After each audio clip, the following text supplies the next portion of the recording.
Good morning. Thank you for joining us today. This is Deacon Jody's Daily. This is a great reflection today. I'm in the home office. I have a late morning. I have to go over to the diocese this morning for 9, so I'm recording from here. Hope you enjoy the change of venue.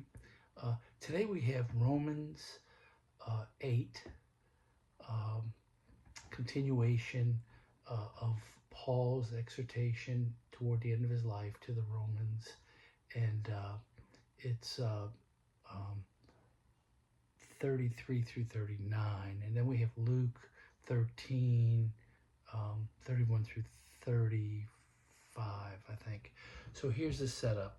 In the gospel, the Pharisees are warning Jesus about going to Jerusalem because he said Herod's after him. So they're trying to warn him, and he basically keeps going, and he doesn't seem to be deterred by the warning, and he says that at Jerusalem the prophets were killed in the old days, and he's kind of telling them that he understands that death is imminent, and he's not deterred. I think he knows that nothing's going to separate him from the Father, regardless of what happens on earth. But that's not the really big reading today. The big reading today, I think, is Romans, because this is that marvelous reading where Paul makes a whole lot of profound statements that just give us hope. He says things like, if God is with you, who can be against you? And nothing can separate you from the love of God. And Jesus gives you the love that never fails. And it's just about God loving us so much that we can't get away from it, And I think that this reading is so powerful, because what Paul is really setting us up for is the realization that no matter what we do, that God is going to continue to love us, and love us through thick and thin.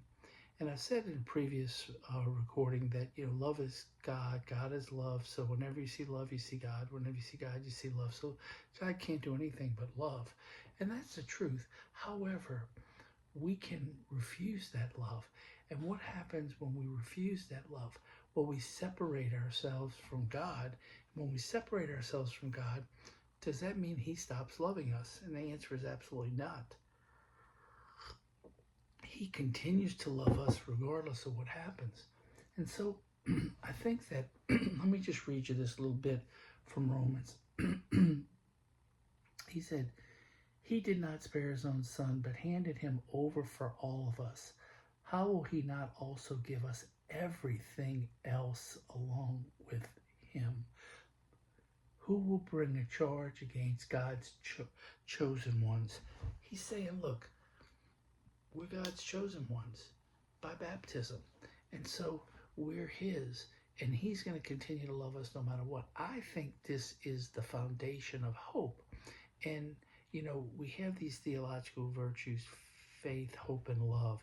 We talked about love in a previous recording because love is God, and that's charity, and that's how you live a life in a way that he wants us to live, through being charitable to other people, and that's true.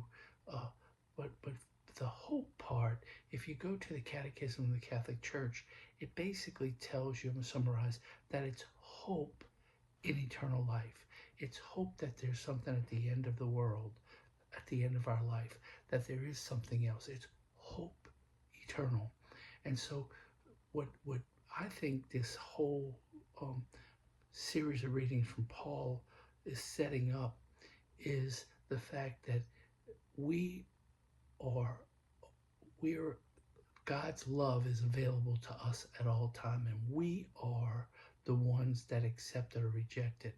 And so what we have to do is always know the power and strength of God's love and act on it. And how do we act on it? Well, we act on it when we love other people and love God and do things the way Jesus told us to do it.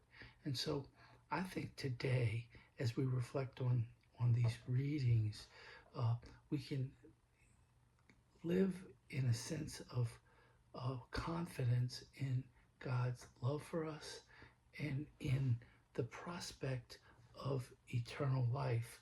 And I think that even in difficulties, fear, anxiety, that we can break through that because God continues to love us irrespective of all that things. And he says to us, I will love you always. Just love me back.